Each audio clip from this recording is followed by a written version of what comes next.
Hey, it's Molly. Welcome back as we continue to look at the energies of the super stelliums that are rare lineups of planets all in one sign. And here we're looking at the Super Scorpio Soul. This chart is dated October 30th, 1958, where we have Venus, Neptune, Sun, Jupiter, and Mercury all in the powerful energies of Scorpio. Now, please keep in mind, I'm not talking about a particular person here. I'm just going through the energies of a chart in order to further understand how the stelliums can present themselves. Now, in this series, we've been looking at all 12 astrology signs, and some of the themes to be aware of is that a stellium brings about intensity to that particular sign. It can bring extremes, a sense of deep subjectivity, like this is just who I am, how I do it, what I'm about. The soul is here to really embody the sign fully and completely, and one's life is really going to be felt through the scorpionic expressions and themes.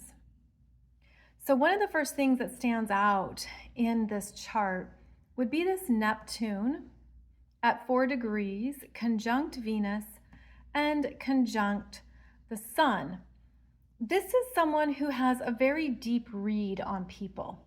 Scorpio is very intuitive, psychologically aware, questions the motives, wants to think ahead and figure out the mysteries. There's a detective energy here and a deep researcher, especially with Mercury in Scorpio. So this is someone who's really tuned in to other people's behavior and wants to understand it. This could be an amazing psychologist, counselor, therapist, healer. The Scorpio energy wants to go deeper, to get to what's under the surface, what is driving someone, what is happening within you, what's the fear that is being activated, what's the motivator. So we have a very inquisitive soul who's here to research anything that they're passionate about. And with Scorpio, it's all or nothing. You either love it or you hate it. Don't waste my time on something that isn't interesting, that doesn't have depth. What can I really sit with and maybe untangle?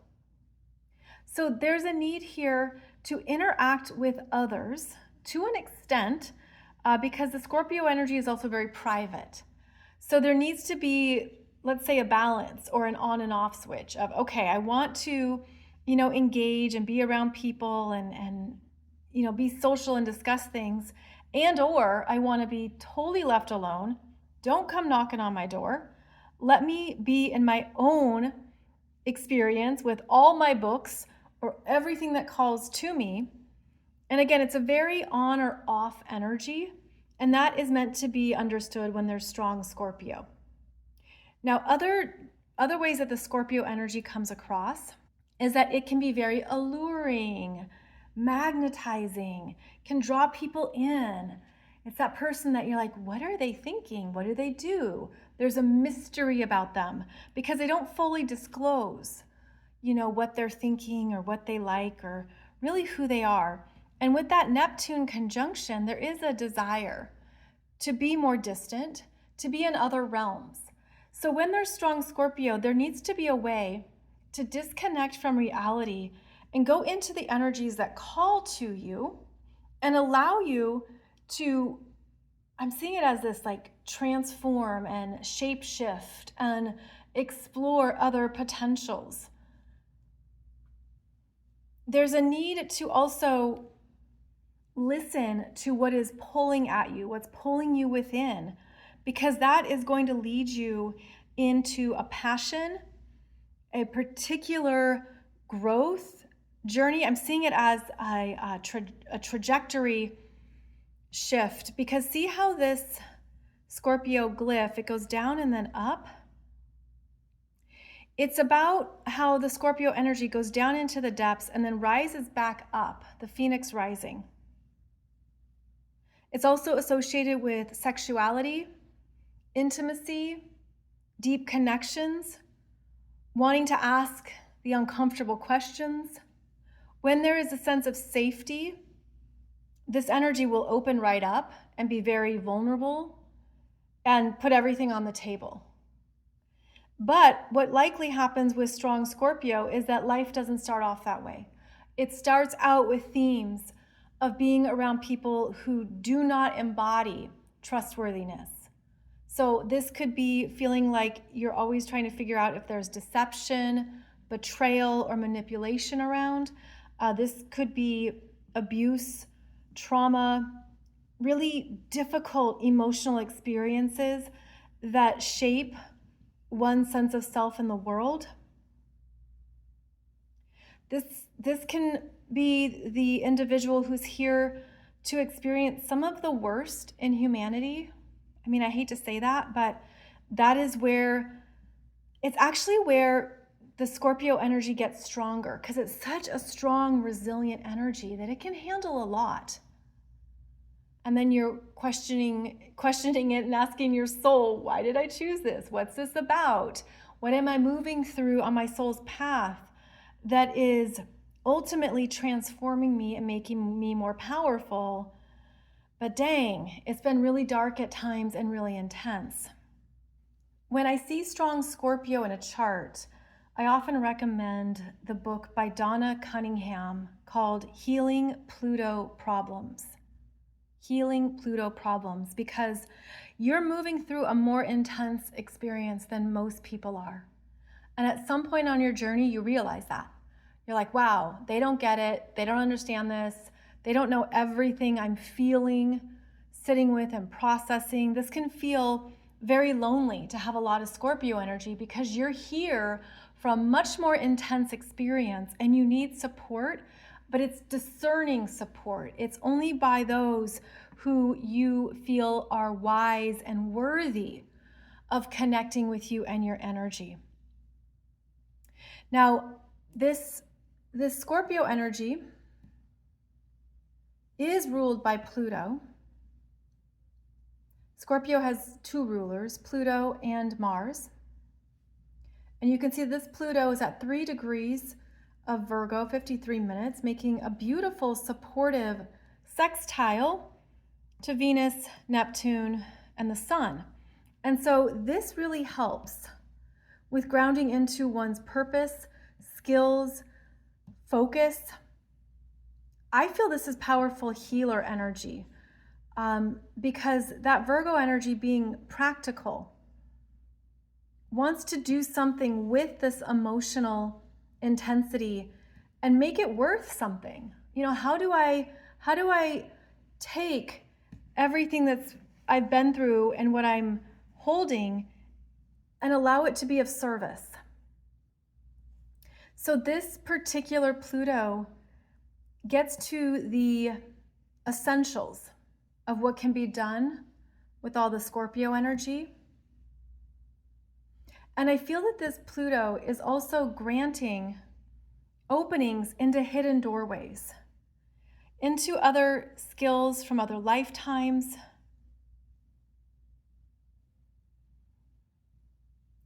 And it allows you to work with what you've got as well and to feel empowered by that and be like, okay, this is what I'm going to do with it. I know this can assist me. This can help others.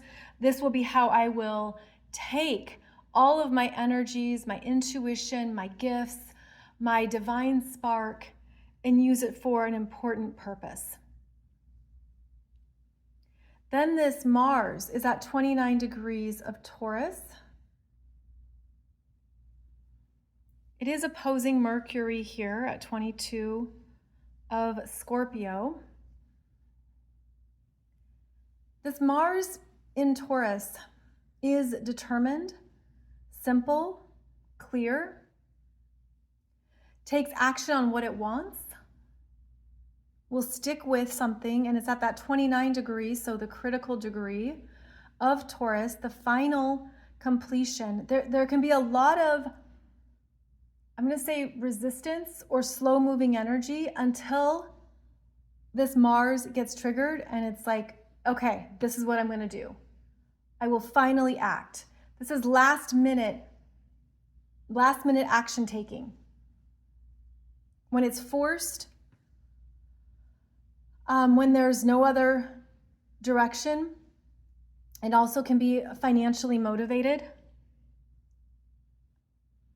And the opposition to Mercury, Mercury has all the questions, all the fears. What about this? What about that? Maybe worst case scenarios. A sense of, I need to know more before I can do anything. And then there becomes a back and forth between the mind and the body, between asserting oneself and feeling prepared. So a Mars opposition can seem like nothing's happening and then everything happens. And at the 29th degree, again, it can be like these delayed last minute developments, last minute emergencies, last one in the door. The Mars opposition, though, is interesting because it takes a step back from the complexities here of Scorpio. And Mars is like, well, what's true? What's real? What is presenting itself through documents, receipts, evidence?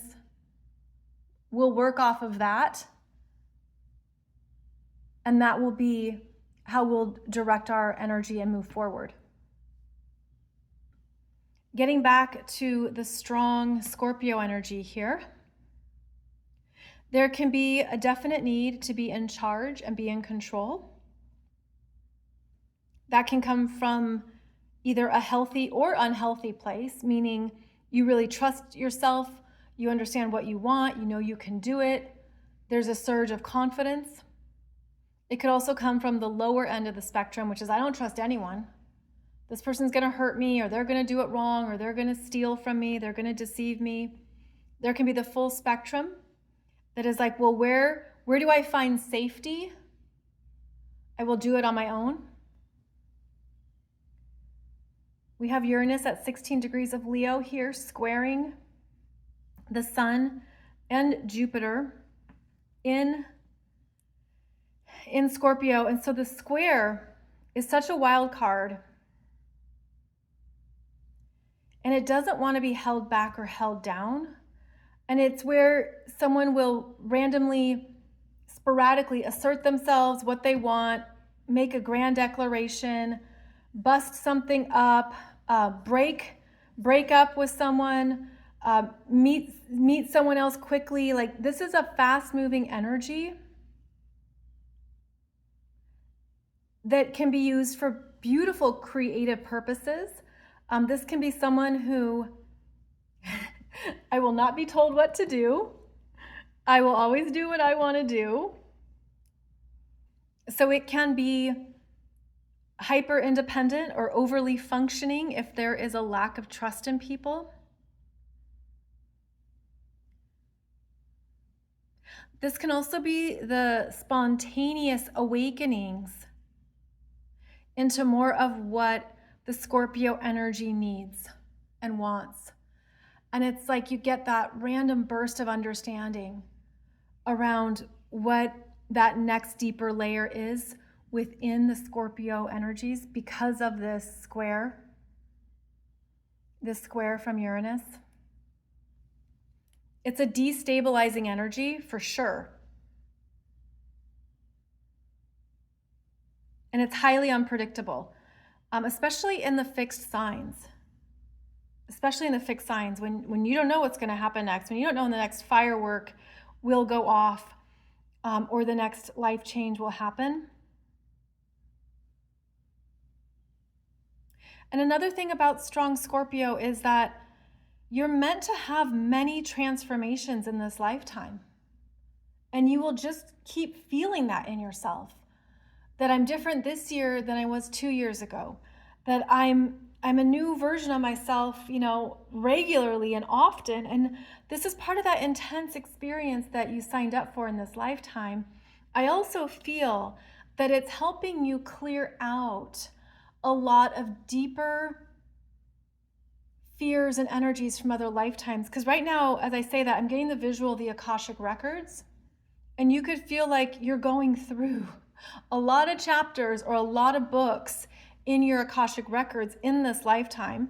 And so you're meant to be deeply transforming regularly. You have a more intense lifetime than others. You could deal with death quite a bit, death of loved ones, death of parts of yourself, of course, and then, big chapters in your life closing out. But then you continue to develop resilience around how it strengthens you and how it's ultimately very healing. But again, I'm just seeing the Akashic records as, that is where we go deep into what is below the surface, what doesn't meet the eye. And so you're holding a lot more that other people don't know about and don't have access to.